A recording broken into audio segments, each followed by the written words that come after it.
Pourquoi elle refuse d'être en communication avec toi? Pourquoi elle refuse de... Pourquoi il te fuit toujours? Il y a des bonnes raisons à ça, en fait. Au-delà que ce soit spirituel, il y a des choses qui, quand même, te permettent de savoir pourquoi, comment et pourquoi elle a été poussée clairement à se positionner dans le silence et la distance par rapport à toi. Déjà, en premier lieu, on voit que ça a été un choix. Est-ce que c'est un choix qui a été volontaire ou est-ce qu'on lui a imposé ce choix justement de mettre de la distance et du silence avec toi?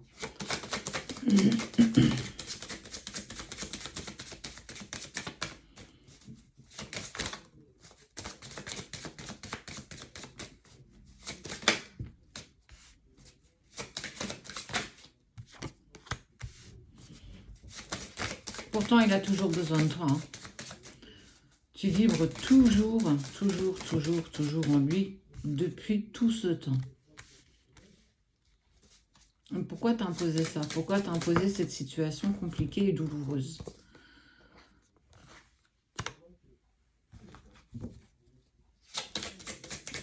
Tu vois là?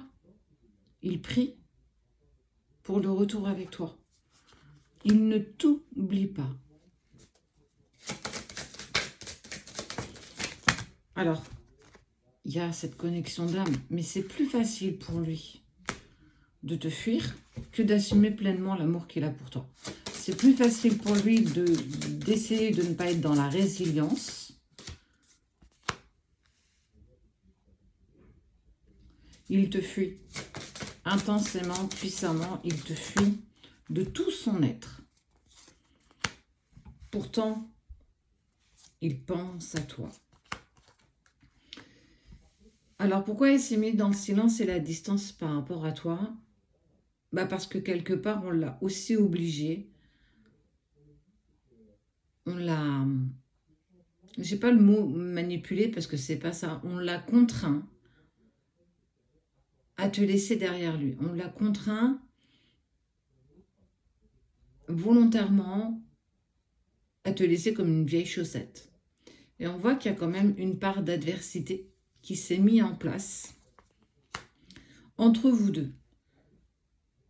Il culpabilise beaucoup de t'avoir laissé derrière lui, mais simplement parce qu'il n'était pas prêt à vivre cet amour puissant qu'il a pour toi. Je dis bien qu'il a, je dis pas qu'il avait, qu'il a pour toi. Et que malgré ce temps qui passe, il n'arrive pas à t'oublier. Je n'arrive pas à faire le deuil de ce qu'on a vécu. Il pourrait presque visualiser encore quand il te touchait ta peau avec la main, quand vos yeux se connectaient sans que vous ayez besoin de vous parler. Il y a toute cette nostalgie qui le lie à toi, il y a toute cette nostalgie qu'il maintient dans le passé. Alors, je suis la première à te dire qu'il ne faut pas vivre dans le passé, on doit vivre dans l'instant présent, mais on voit bien que cette personne n'y parvient pas. Il a repoussé profondément cet amour pour toi, par peur dans un premier temps. Dans un deuxième temps, c'est parce que c'est aussi quelque chose qu'il n'avait jamais connu avant de faire ta rencontre. Et pourtant, chaque jour, il prie pour pouvoir ne serait-ce croiser ton regard, peut-être te croiser dans la rue, que tu lui envoies un message, même s'il t'a bloqué de partout, même si il n'a pas répondu à ton dernier SMS, même si... En fait, il est vraiment dans une contradiction où j'ai été poussée à me mettre dans le silence et la distance avec toi, mais que j'ai quand même très envie que tu me contactes, même si en fait je sais que je t'ai bloqué de partout. J'aimerais que la providence soit là pour que tu arrives à me contacter, quelle que soit la difficulté que tu rencontres. Et pourtant, tout est très clair. Ça veut dire que son âme est très claire par rapport à toi. Il y a l'intuition, il y a l'engagement de l'âme, il y a les pensées qui sont là, il y a cette culpabilité de ne pas avoir pris en considération tout ça. mais qu'à un moment donné, il faut faire un choix. Et ce choix, ben, c'est celui que tu avais à ta coupe. J'ai pas assumé purement et clairement tout ce qui se mettait en place pour nous, indépendamment de toi, indépendamment de lui, même si à un moment donné, il fera le choix de cette connexion, il fera le choix du cœur, il fera le choix de l'âme, mais on n'y est pas, on n'y est clairement pas, c'est pas encore pour maintenant.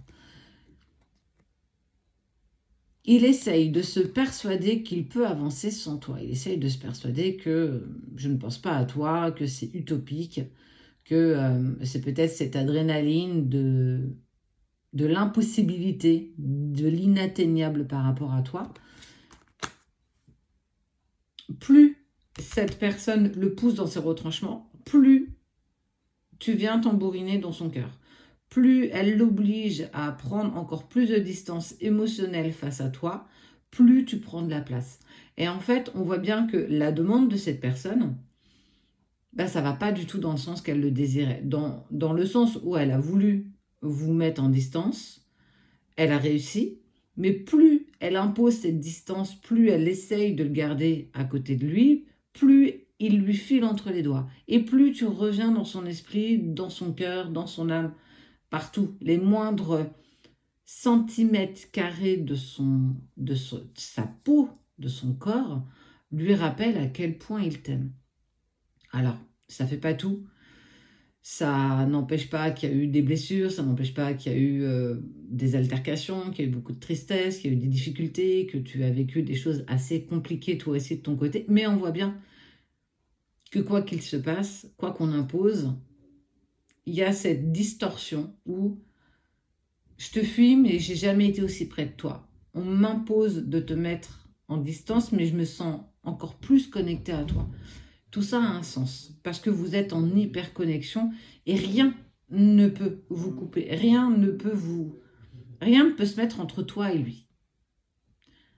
Donc, oui, il y a le retour, et on est sur l'espace d'à peu près 9 jours, où il y aura certainement peut-être une reprise de communication, ou quelque chose dans ce style-là. Parfois, on n'obtient pas ce qu'on veut, et on voit bien que cette personne n'obtient pas ce qu'elle veut, parce que plus elle te l'éloigne, plus elle l'éloigne de toi, plus il avance vers toi.